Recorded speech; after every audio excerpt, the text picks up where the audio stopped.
அன்பு தமிழ் ரேடியோ நேயர்களுக்கு வணக்கம். இது பார்த்ததும் படித்ததும் நான் உங்கள் ஆபிரகாம். இந்த நிகழ்ச்சியில் நான் உங்கள் கூட எதை பற்றி பேசலாம் அப்படின்னு இருக்கிறேன்னா, 90 காலகட்டங்களில் ஒரு வாரப்பத்திரிகை வரும், வாரமலர் அப்படின்னுட்டு.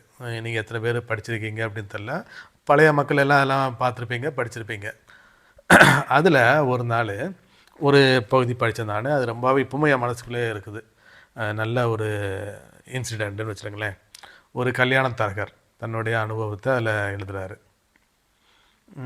என்ன எழுதுகிறாரு அப்படின்னா, ஒரு பொண்ணு, அந்த பொண்ணுக்கு மாப்பிள்ளை பார்க்குறாரு. அந்த பொண்ணோட அப்பாவை வந்துட்டு அந்த மாப்பிள்ளையோட வீடுகளுக்கு கூட்டிகிட்டு போகிறது, அந்த மாப்பிள்ளைகளை காணிக்கிறது. அப்போ நடந்த சில சுவாரஸ்யமான தகவல்களை அதில் எழுதுகிறாரு. ஒரு நாள் ஒரு தகப்பனாரை கூப்பிட்டுக்கிட்டு ஒரு பையனோட வீட்டுக்கு போகிறாரு. அந்த பையன், அந்த அம்மா, அவங்க அம்மா அப்பா எல்லாம் இருக்கிறாங்க. நல்லா உபசரிக்கிறாங்க. நல்ல பெரிய வீடு, நல்ல முறையில் பேசுகிறாங்க, நல்ல பழக்க வழக்கங்கள் இருக்குது, எல்லாம் ஓகே. அந்த பையனை பற்றி ஓகோன்னு அவங்க அம்மா சொல்கிறாங்க. எல்லாத்தையும் கேட்டுக்கிட்டாரு. கேட்டுக்கிட்டு வெளியே வந்த உடனே அந்த தரகர் கேட்குறாரு, என்னங்க பையனை பிடிச்சிருக்குதா?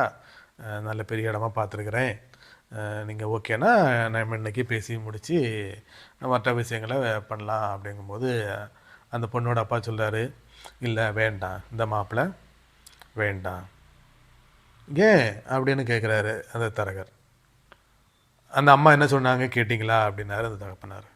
என்னங்க நல்லா தானங்க சொன்னார், என்ன தப்பாக ஒன்றுமே தப்பாக சொல்லலையே, நல்லா தான் சொல்கிறாரு. வரதட்சணைகள் கூடவும் அவங்க அவ்வளோவாட்டு பெருசாக பேசிக்கலையே, நீங்கள் ஏன் அதை வேண்டாம்னு சொல்கிறீங்க அப்படிங்கும்போது, பையனுக்கு வந்துட்டு எந்த கெட்ட பழக்கமே இல்லை அப்படின்னு சொன்னதை கேட்டிங்களா? பையனை வந்துட்டு வீட்டுக்குள்ளே வச்சு பொத்தி பொத்தி நாங்கள் வளர்த்தோம், வெளியில் அவ்வளோ ஃப்ரெண்ட்ஸ்லாம் கூட அவனுக்கு கிடையாது, நல்ல பையன் அப்படின்லாம் சொன்னாங்க, கேட்டிங்களா? ஆமாம், அது நல்ல விஷயம் தானே அப்படின்னு தரகர் கேட்கும்போது சொல்லார், இல்லை எனக்கு எந்த கெட்ட பழக்கமே இல்லாத ஒரு பையனுக்கு பொண்ணை எப்படி கொடுக்கறது அப்படிங்கிற மாதிரி பேசி அந்த இடத்த கட் பண்ணிக்கிட்டு அடுத்த இடத்துக்கு போகிறாரு. இந்த இன்சிடெண்ட்டை படிக்கும்போது எனக்கு அப்போ அவ்வளோவாட்டு அது புரியலை அப்படின்னாலும், இந்த காலகட்டங்களில் அதை உணர முடியுது. இன்றைக்கி பல விவகாரத்துகள்லாம் வந்துட்டு நடக்கிறதுக்கு கூட இது விதத்தில் எந்த கெட்ட பழக்கங்களும் இல்லாமல் இருக்கிறது ஒரு காரணமோன்னு நினைக்க தோணும். ஒரு சில டைவர்ஸ் கேஸ்லாம் நீங்கள் பார்க்கும்போது இது கூட ஒரு காரணமாக இருக்கிறதுக்கு வாய்ப்புகள் இருக்கிறது. சரியா? அது புரிஞ்சவங்க புரிஞ்சுடுங்க. ஓகே, அந்த அந்த இன்சிடென்ட் முடியுது. அடுத்தது அந்த அப்பாவை கூட்டிக்கிட்டு அவர் இன்னொரு இடத்துக்கு போகிறாரு. அது ஒரு கவர்மெண்ட் ஆஃபீஸு. அங்கே தான் அந்த பையன் இருக்கிறான். அந்த பையனை நேரடியாக பார்த்து பேசிடலாம் அப்படின்ட்டு அந்த பையனை கூப்பிட்டுக்கிட்டு, சரி அந்த அப்பாவை கூப்பிட்டுட்டு அந்த பையனோட இடத்துக்கு போகிறாங்க. அது நல்ல ஒரு பெரிய கவர்மெண்ட் ஆஃபீஸு. அந்த பையன் உட்காந்துருக்கிறான். நம்பி சொல்கிறாங்க, இந்த மாதிரி பார்க்குறதுக்கு வந்திருக்காங்கன்னா, வாங்க உட்காருங்க, சேர்லாம் போட்டாங்க, 2 பேரும் உட்காந்துருக்காங்க, இவங்க கூட பேசிட்டு இருக்கிறாங்க.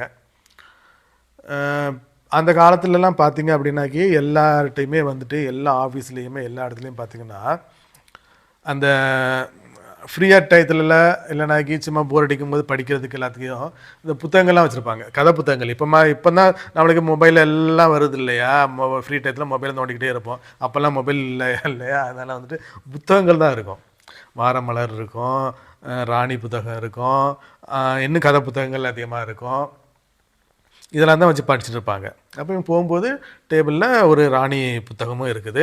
அந்த ராணி புத்தகத்தில் அந்த அட்டையில் ஒரு அழகான பொண்ணோட ஃபோட்டோ இருக்குது. பேசிட்டே இருக்கிறாங்க. 5 நிமிஷம் பேசுனாங்க. காஃபி கொடுத்தாங்க, காஃபி குடிச்சாச்சுது. ஓகே சொல்லிவிட்டு இங்கே வெளியே வராங்க. திருப்பியும் தரகர் கேட்குறாரு, இந்த பையன் ஓகேவா, பேசிடலாம் முடிச்சிடலாமா அப்படின்னோடனே, இந்த பையன் வேண்டாம் அப்படின்னு அந்த பொண்ணோட அப்பா சொல்கிறாரு.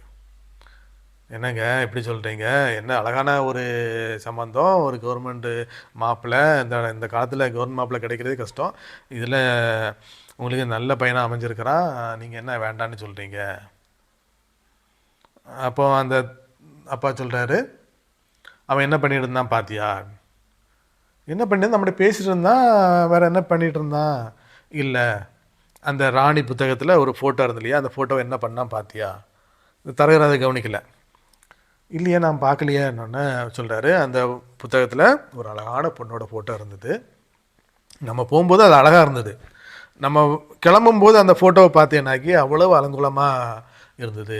ஏன்னா அந்த பையன் வந்துட்டு இவங்ககிட்ட பேசி இருக்க அந்த ஃபோட்டோ இருந்து இல்லையா, அந்த பொண்ணோட ஃபோட்டோவுக்கு வந்துட்டு தாடி வைக்கிறதும் மீசை வைக்கிறதும் அப்படிங்கிறதா வைக்கிறதும் பொட்டு வைக்கிறதும் இங்கே நல்லாமல் இப்படி பண்ணி பண்ணி அந்த ஃபோட்டோவை அப்படியே ஒரு மாதிரி அலங்கோலப்படுத்திட்டான்னு வச்சுருங்களேன். இதை அந்த அப்பா கவனிச்சுட்டு வந்திருக்காரு.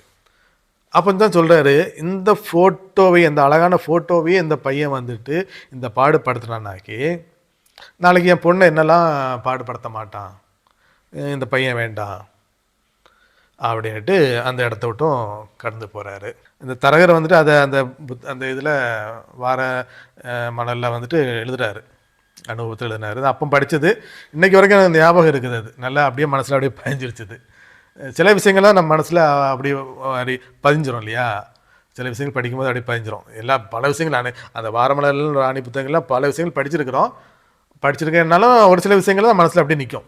ஸோ அந்த மாதிரி எனக்கு மனசில் நின்ன ஒரு விஷயந்தான் இதுவும். இது போல் நான் நான் படித்த பல தகவல்களை நான் உங்கள் கூட ஷேர் பண்ணிக்கலான்னு இருக்கிறேன்.